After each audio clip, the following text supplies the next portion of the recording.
दोस्तों, ऐसी जानकारी के लिए चैनल अभी सब्सक्राइब करें ताकि हमें और अधिक प्रेरणा मिल सके। दोस्तों, सूरत के पास एक करोड़पति व्यक्ति रहा करता था जिसका नाम रमेश है और वह कई कंपनियों का मालिक है और उन्होंने अपनी सारी कंपनियों पर कई मैनेजर को रखा है। मैनेजर सारा लिखा चोखा उसे घर पर हिलाकर दिखा दिया करते थे, यानी कि रुपए पैसे की उसे कोई भी दिक्कत नहीं था। उसके पास एक बेटा था जिसकी उम्र 20 साल थी। एक बार वह अपने घर के गार्डन में बैठकर पढ़ाई कर रहा था, साथ में चाय की चुस्कियां ले रहा था। तभी अचानक उसके बेटे का दोस्त उससे मिलने के लिए आता है। रमेश बैठा बैठा उसके दोस्त की तरफ देख रहा होता है तो अचानक उसे अपने एक दोस्त की याद आ जाती है। इसके बाद जो रमेश था वह अपने दोस्त से मिलने का फैसला करता है। इसके बाद में अपनी पत्नी के पास जाकर अपने दोस्त से मिलने की बात उसे बताता है और वह अपनी पत्नी से अपना सामान पैक करने के लिए कहता है। पत्नी उससे पूछता है, आप किस कहाँ और क्यों मिलने जा रहे हो और यह कौन सा दोस्त है तू जिसे तुम मिलने जा रहे हो? तो वह कह देता है कि मैं अपने दोस्त मोहनलाल से मिलने जा रहा हूँ। तो उसका नाम सुनते ही पत्नी तुरंत मान जाती है और उसका सामान पैक करने लग जाती है और उसके पत्नी रहती है कि हम दोनों चलेंगे उनसे मिलने। तभी रमेश अचानक बाहर आता है, अपने बेटे को भी तैयार होने के लिए कह देता है। तो उसका बेटा उससे पूछता है, पिताजी हम कहाँ जा रहे हैं? तो वह कहता है कि हम किसी खास दोस्त से मिलने जा रहे हैं और तुम्हें भी उसे मिलवाना है। बेटा कहता है, पिताजी मैं नहीं जा रहा, आप ही चले जाओ। तो पिताजी कहते हैं कि नहीं, तुम्हारा उससे मिलना बहुत जरूरी है। तो तभी बेटा भी पिताजी की बात मान लेता है और तैयार होने अंदर चला जाता है। कुछ समय बाद सब जब जाने के लिए निकलते हैं तो धीरे धीरे सफर तय होता है। सफर तय करने के बाद वह लोग बिहार पहुंच जाते हैं। बिहार आने के बाद जो रमेश नाम का व्यक्ति होता है वह एक नज़दीकी बैंक में जाता है और वह वहां से 12 लाख रुपए निकाल लेता है और गाड़ी में फिर बैठकर सफर तय करने लगता है। जैसे ही बेटा यह देखा है कि पिताजी ने बहुत सारे पैसे निकले तो वह उनसे पूछने लगता है कि पिताजी आपने इतने सारे पैसे क्यों निकले हैं? यह बात सुनकर पिताजी मुस्कुराने लगते हैं और बेटे से कहते हैं कि बेटा इतने सारे पैसों की ही जरूरत है क्योंकि मैं किसी का सर पर कर्ज है और वह चुकाना है। यह बात बेटे को बिल्कुल भी हजम नहीं होती है क्योंकि उसके पिताजी बहुत पैसे वाले व्यक्ति थे और उनके सर पर किसी का कर्ज होना पॉसिबल नहीं था। तो बेटा कहता है, पिताजी आप मेरी क्यूट आंख खींची कर रहे हो, भला आपके ऊपर भी किसी का कर्ज हो सकता है? दोस्त का पिताजी रमेश कहता है, चलो बेटा मैं तुम्हें एक कहानी सुनाता हूँ, फिर तुम ही मुझे बताना कि मुझ पर कोई कर्ज है या नहीं। तो बेटा भी है कहानी सुनाने के लिए तैयार हो जाता है और उसकी माँ यह बात सुनकर समझ गई थी कि उसका पति उसके बेटे को कौन सी बात सुनने जा रहा है, इसलिए मैं चुपचाप इन दोनों की बातें सुनकर गाड़ी में मुस्कुराती रहती है।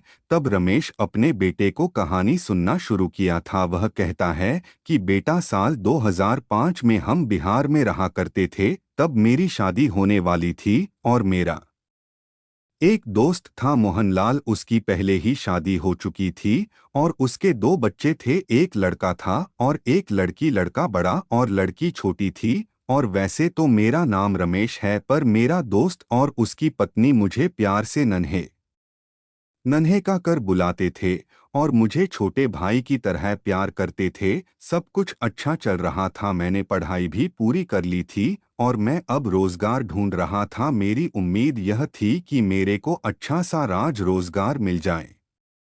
इस समय जिंदगी अच्छे से व्यतीत करता हूँ। इसी दौरान अड़ोस पड़ोस के लड़के मेरे विवाह की चिंता करने लगे। माता पिता तो छोटी उम्र में ही गुजर गए थे, तो मैं अपना समय अड़ोस पड़ोस में ही व्यतीत करता था। लेकिन सबसे ज्यादा टाइम मोहनलाल के यहाँ बीतता था। तो अड़ोस पड़ोस के दबाव बनाने के बाद मैं अपनी शादी कर लेता हूँ और शादी के बाद मेरे ऊपर दबाव बढ़ जाता है क्योंकि अब मैं अकेला नहीं हूँ, मुझे अपने परिवार का गुजर चलाना और मेरे पास पैसे भी नहीं थे, तो इस बात से मैं बहुत परेशान रहा करता था। जब मैं इस बात का जिक्र मोहनलाल से किया तो वह मेरी कुछ ना कुछ मदद कर देता, लेकिन मैं इन सब बातों से बहुत परेशान हो गया था। तब मैंने सोचा कि मैं कहीं बाहर चला जाता हूं और कहीं मेहनत मजदूरी करके अपना भरण पोषण करता हूं, पर बाहर जाने के लिए पैसे लगते हैं और मेरे पास उसे समय बिल्कुल भी पैसे नहीं थे। तो मैं एक दिन मोहनलाल के पास मदद मांगने चला जाता हूँ। वहाँ पर उसकी बीवी भी बैठी हुई थी। मैं और मेरी बीवी मोहनलाल से बैठकर कुछ बातें करने लग गए और मैं बातों ही बातों में उसे बता दिया कि मैं बाहर जाना चाहता हूँ और मुझे कुछ पैसों का इंतजाम करना है। मैं उसे कहता हूँ कि यार एक काम कर, मेरी एक जमीन भेज दे और मैं उससे जो पैसे मिलेंगे वह पैसों से मैं अपना गुजारा चला लूंगा। तो यह सुनकर मोहनलाल और उसकी पत्नी मुझसे कहते हैं कि ऐसी भी क्या जरूरत आप पड़ी, मेरा जमीन बेचने का बिल्कुल भी मन नहीं था। तो वह बोलते तू बिल्कुल भी चिंता मत कर, तुझे कितने पैसे चाहिए तू मुझको बता। तो मैं उनको बताता हूँ कि मुझे लगभग 10,000 रुपए की जरूरत पड़ेगी, तो मैं उन पैसों से अपना रोजगार चला सकता हूँ। इसके बाद उसके पास उसकी भी पत्नी के जेवर पड़े हुए थे। वह सुंदर के पास जाता है और सारे जब रोग को फिर भी रखकर 10,000 रुपए उधार ले लेता है और मेरे हाथ मिलाकर रख देता है। मैं उससे पूछता हूँ कि यह कहाँ से लाएं, तो कहता है कि तुम्हारी भाभी के कुछ जेवर पड़े हुए थे, मैं उनको गिरवी रख कर ले आया और बाद में मैं पैसे कम कर उन्हें छुड़वा लूंगा। और उसने कहा तुम बिल्कुल भी चिंता मत करो और तुम्हें यह पैसे कभी भी लौटने की जरूरत नहीं है, मैं तुम्हारा दोस्त हूँ। उसने वह पैसे मेरे को दे दिया और मुझे जाने के लिए कहा। तो मैं वहां से अपनी पत्नी के साथ सीधा सूरत आ जाता हूँ और सूरत आकर मैं उन पैसों से अपना गुजारा बहुत ज्यादा मेहनत करता हूँ। देखते ही देखते धीरे धीरे मेरे बुरे दिन सुधारने लगते हैं और मेरी कई कंपनियां हो जाती हैं। देखते ही देखे मेरी जो यह तरक्की हो जाती है, तो मैं अपने दोस्त को भूल ही गया। उसे दिन जब मैं बाहर बैठ करता है चाय पी रहा था, तो तुम्हारे दोस्त को देखकर मेरे को अपना दोस्ती याद आ गया। उसके बाद ही मैंने उससे मिलने का फैसला किया। तो मैं और यह जो पैसे निकाले हैं, यह पैसे उन्हें 10,000 रुपए के बदले हैं। मैं उसको यह पैसे दे दूंगा और कहूंगा कि यह वही पैसे हैं जो तूने मुझको दिए थे। यह बात सुनकर बेटा बहुत एक्साइटेड हो जाता है और बोलता है कि पापा आपने मुझे यह पहले क्यों नहीं बताया। तो मैंने कहा बेटा इस बात को बहुत ही साल बीत चुके हैं, यह मामला 2005 का है। 2005 में हम अपना गांव छोड़कर भी आ गए थे। कोई हमारा सागर संबंधी इस गांव में रहता है। यह सुनकर बेटा हो सुख हो जाता है। वह अपने पिता के उसे दोस्त से मिलना चाहता है, जिसकी वजह से वह आज इतनी अच्छी जिंदगी व्यतीत कर रहे हैं। धीरे धीरे सफर करते हुए शाम का वक्त हो गया जाता है, तो वह उसके गांव के पास पहुंचते हैं। अपनी बड़ी गाड़ी लेकर वह उसके घर के आगे खड़े हो जाते हैं। उसकी इतनी महंगी कर देखकर गांव वाले बड़ी गहरी नजर से देखने लगते हैं, क्योंकि मोहनलाल के घर की हालत बहुत ही गंभीर थी। ऐसा लगता था जैसे उसे घर की मरम्मत काफी दिनों से नहीं हुई हो। काफी देर होने के बाद से उत्तर वह अपनी गाड़ी से उतरते हैं और उसके घर की तरफ बढ़ते हैं। गांव का माहौल था, तो उसका घर का दरवाजा खुला हुआ होता है। वह अंदर दाखिल हो जाते हैं। घर पर मोहनलाल और उसकी पत्नी बैठे हुए बात कर रहे होते हैं। तो अचानक उसकी नज़र सूट बूट पहने अपने दोस्त पर पड़ती है। तो वह अचंभित हो जाते हैं। तो वह कहते हैं भाई तुम कौन हो और इस तरह कैसे तुम घर के अंदर खुश रहे हो। तो यह बात सुनकर रमेश मुस्कुराने लगता है और उसकी बीवी भी है बात सुनकर मुस्कुराने लगती है। तो रमेश कहता है कि सब मुझे मोहनलाल से मिलना है, जो यहाँ पर पहले रहेगा करता था।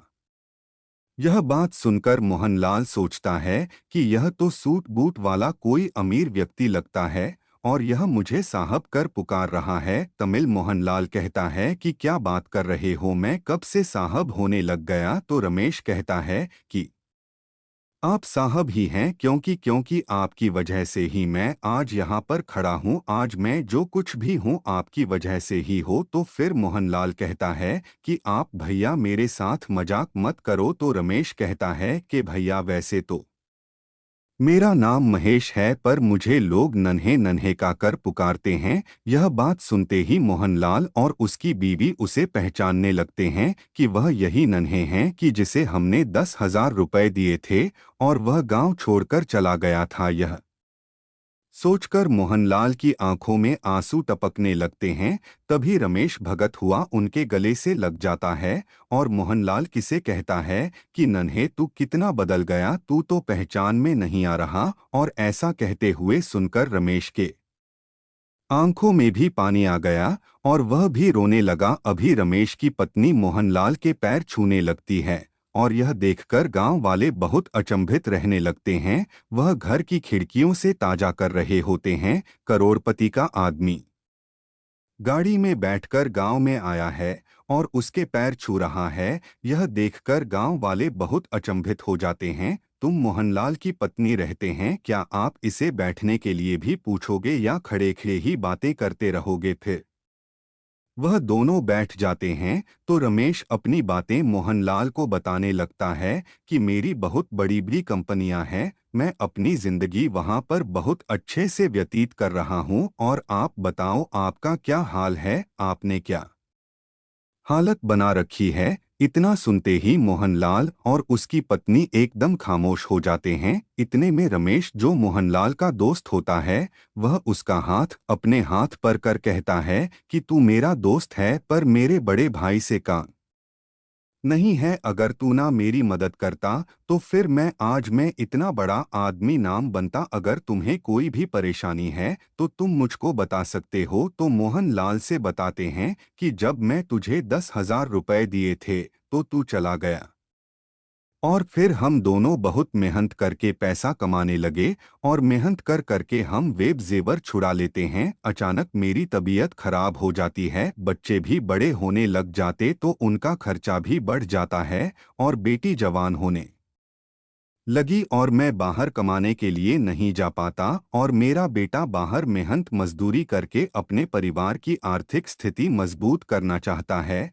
लेकिन कितनी भी मेहनत कर ले पर इतना पैसा कहाँ से लाता? जो कमाता है उनसे घर का खर्च चला पाता है और मैं अपनी बेटी को अपने माँ के यहाँ को भेज रखा है ताकि घर का खर्च कुछ काम हो सके। ऐसा कहते हुए मोहनलाल जी की आंखों में आंसू आ जाते हैं और वह फूट फूट कर रोने लगते हैं और उनकी पत्नी भी रोने लगती है। रमेश और उसकी पत्नी उन दोनों को चुप करती है और वह गाड़ी में जाकर अपना एक बड़ा सा ब्रीफ केस लाते हैं और उसमें ढेर सारे पैसे उनके आगे रख देते हैं और कहते हैं, यह देख, मैं तेरा कर्जा चुकाने आ गया था, लेकिन अब लगता है कि तुझे इन पैसों की बिल्कुल भी जरूरत नहीं है। तभी मोहनलाल कहते हैं, अरे मैंने तुझसे पहले भी कहा था कि वह कर्ज नहीं है, यह तो हमने तेरे लिए जो कि आप अपने प्यार से किया।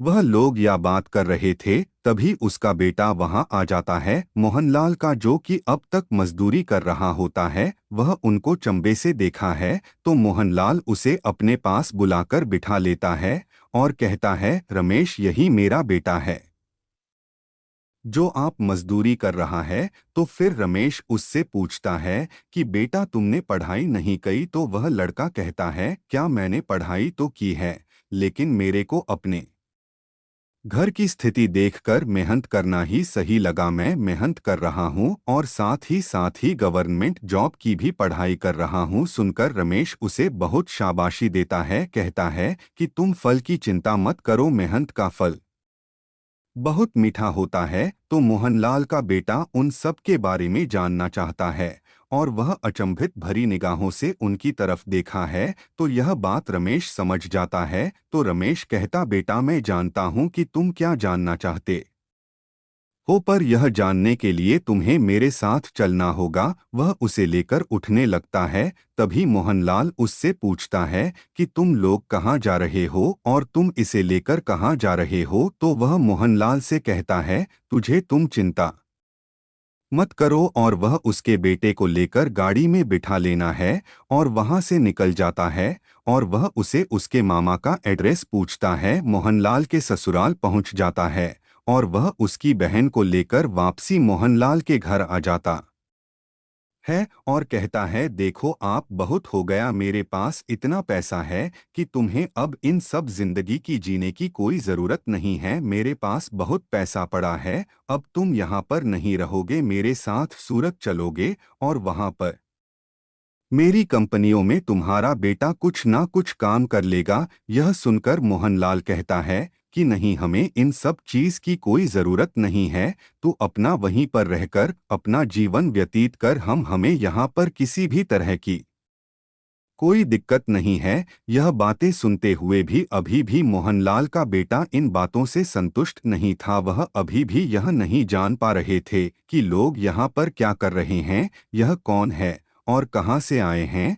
तो वह तुमसे पूछ लेता है कि आप कौन और यहाँ पर किस लिए आए हो। तो वह रमेश उसको बताता है कि मैं तुम्हारे पिताजी का दोस्त हूँ, मैं भी इसी गांव में रहा करता था। यह सारी कहानी सुनकर गांव वाले जो खिड़की से झांक रहे थे वह भी अंदर आ जाते हैं और अपने उसे जान पहचान बढ़ने लगते हैं। राकेश सब समझ जाता है और कहता है कि अभी बहुत रात हो चुकी है, अभी आज हम यहीं पर रुकते हैं और कल सुबह देखते हैं कि क्या करना है। व्यवहार रुकता है और रात भर मोहनलाल और वह बातें करते हैं और बातें करते करते उन दोनों ने यह निर्णय कर लेते हैं कि हम भी सूरत जाएंगे और वहां पर जाकर अपना जीवन व्यतीत करेंगे। अगले दिन की सुबह होती है और रमेश उन्हें अपने साथ सूरज ले आता है और वहीं पर रहने लगते हैं सब। रमेश मोहनलाल की बेटी की भी शादी बड़े घर में कर देता है